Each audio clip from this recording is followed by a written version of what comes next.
इस बीच एक और बड़ा अपडेट दे दें आपको। जेलेंस्की ने सभी ममालिक से अपील की है कि रूस से तेल और गैस खरीदने पर पाबंदियां लगे। रूस से कारोबार मतलब यूक्रेन की आवाम के कत्ल में शामिल होना है।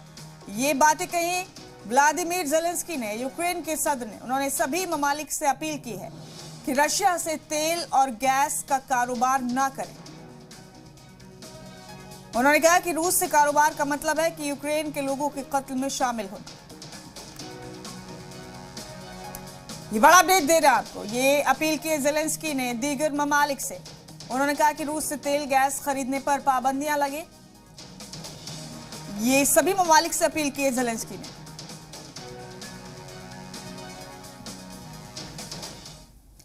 और रूस यूक्रेन जंग के बीच इस वक्त एक और बड़ी खबर आ रही है। आपको बता दें कि रूस और यूक्रेन के बीच जंग रोकने को लेकर बातचीत होगी। दोनों मुल्क आज ही इस मुद्दे पर मीटिंग करेंगे और बेलारूस में ये मीटिंग होगी। ये बड़ा अपडेट दे रहे हैं आपको। रूस यूक्रेन जंग को लेकर ये बड़ा अपडेट, बड़ी खबर। बहुत मुमकिन है